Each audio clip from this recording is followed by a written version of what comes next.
Have you ever heard this myth in the gym: drinking too much water during exercise can actually shrink your muscles?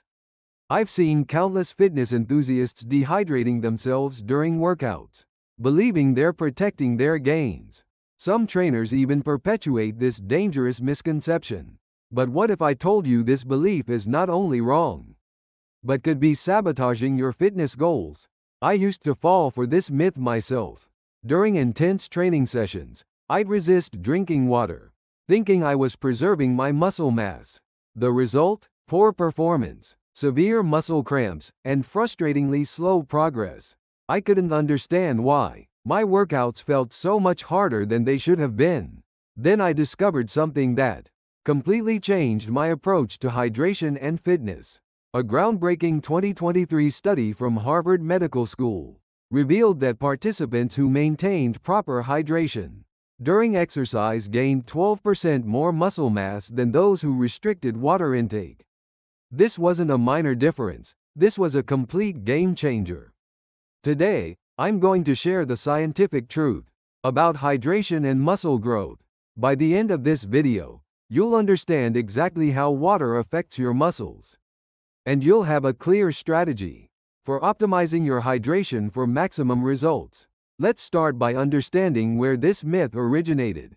In the past, people believed that excessive water intake during exercise would dilute the blood, causing electrolyte imbalances that supposedly interfered with muscle function. There was also a theory that water would burden the stomach and reduce exercise performance. However, these theories lacked solid scientific foundation and were based more on speculation than research. The reality of what happens in your body during exercise tells a completely different story. When you work out, your body regulates temperature through sweating. This process doesn't just eliminate water, it also removes crucial electrolytes like sodium, potassium, and magnesium. Here's the critical point: when you become dehydrated, your blood volume decreases and becomes more concentrated. This thicker blood puts additional strain on your heart and impairs the delivery of oxygen and nutrients to your muscles. Research from the German Sport University Cologne shows that losing just 2% of your body weight through dehydration can reduce muscle strength by up to 15%. So does drinking water actually shrink muscles? The answer is a resounding no. In fact, the opposite occurs. Adequate hydration is essential for multiple processes that support muscle growth. First, water maintains muscle cell volume. When muscle cells are properly hydrated, protein synthesis becomes more active. Conversely, when cells become dehydrated, protein breakdown accelerates, potentially leading to actual muscle loss. Second, water serves as the primary transport medium for nutrients to reach your muscles. All the proteins, carbohydrates, and creatine needed for muscle growth depend on water for cellular delivery. Without adequate hydration, these nutrients cannot reach their intended destinations effectively. Third, water plays a crucial role in waste removal.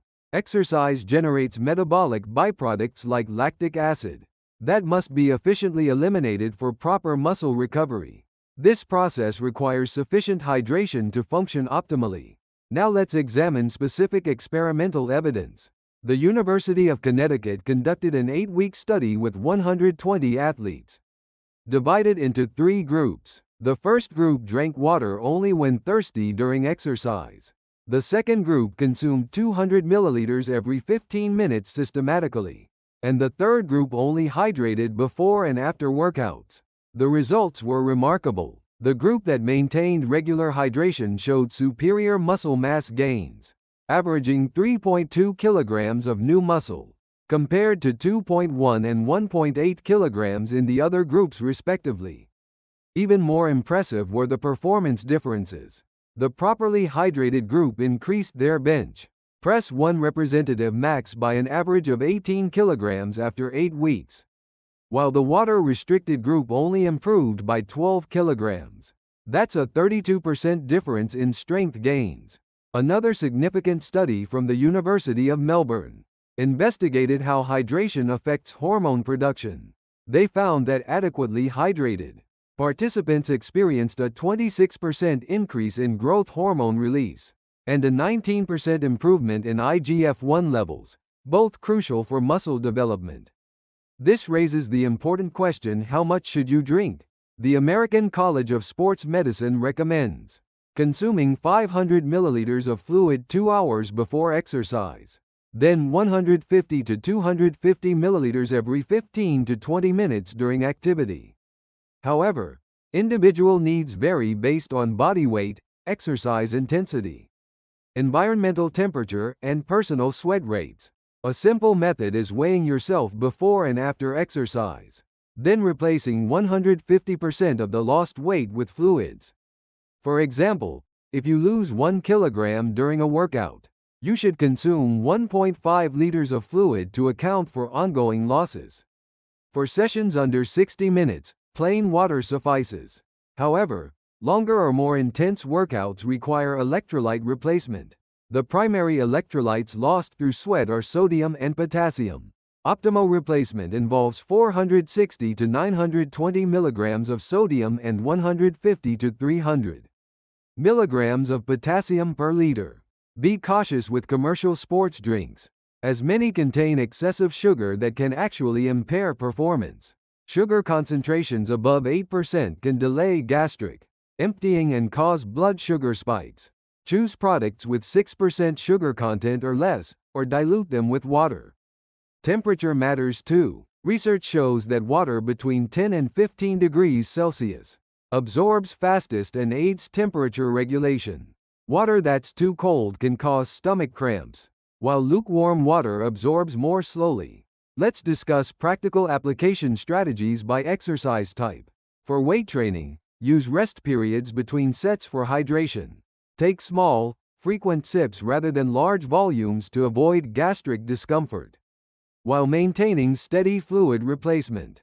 For cardiovascular exercise, adjust intake based on intensity. Moderate intensity activities require about 150 milliliters every 20 minutes, while high-intensity exercise needs 200 milliliters every 15 minutes. Team sports and extended training sessions require greater attention to electrolyte replacement. Consider alternating between water and sports drinks, or mixing them in a 2-to-1 ratio. Women should consider menstrual cycle effects on hydration needs. Hormonal changes around ovulation and menstruation can affect fluid retention, potentially requiring slightly increased intake during these periods. Age-related factors are also important. As we age, thirst sensation diminishes and kidney function declines, reducing our body's ability to regulate fluids. People over 40 should proactively hydrate before feeling thirsty. Environmental conditions significantly impact hydration needs. Even indoor exercise facilities with heating or air conditioning can reduce humidity and increase fluid loss. Outdoor activities require consideration of temperature, humidity, and wind factors. High-altitude exercise demands special attention. Above 2,500 meters, increased breathing rate and dry air can increase fluid losses by up to 30%. Many people worry about overhydration or hyponatremia. While theoretically possible, this rarely occurs. During normal exercise conditions, overhydration typically requires consuming more than 1 liter per hour for over 4 hours continuously, far exceeding recommended exercise hydration protocols. The real concern should be dehydration. Many athletes don't recognize when they're dehydrated. By the time you feel thirsty, you've already lost 1% or more of your body weight, and performance begins declining. Simple dehydration checks include monitoring urine color. Pale yellow indicates proper hydration, while dark yellow or orange suggests dehydration. You can also test skin elasticity by pinching the back of your hand. If it takes more than 2 seconds to return to normal, you may be dehydrated. Post-exercise recovery also depends heavily on proper hydration. The inflammatory response during muscle recovery requires adequate fluid to remove inflammatory compounds and facilitate tissue repair. Sleep quality also suffers from dehydration, reducing growth hormone release and delaying muscle recovery. Nutrient absorption is another critical factor. The proteins and carbohydrates consumed after exercise depend on proper hydration for optimal absorption and utilization. Digestive enzymes require adequate fluid to function properly, and nutrients need sufficient blood flow for muscle delivery. For those using creatine supplements, hydration becomes even more important. Creatine draws water into muscle cells, and without adequate fluid intake, you won't experience its full benefits. Creatine users should consume an additional 500 to 1,000 milliliters daily. Remember, your body is approximately 60% water, and your muscles are about 75% water. Every physiological process that builds and maintains muscle tissue depends on adequate hydration. From protein synthesis to nutrient transport, from waste removal to hormone production, water is the foundation that makes everything possible. If this information has helped debunk a dangerous myth that was holding back your progress, please hit the like button and share it with others who might benefit. Subscribe for more evidence-based fitness content that cuts through the noise and delivers real results. Remember, your best workout is always your next well-hydrated one. Here's to your continued health and success.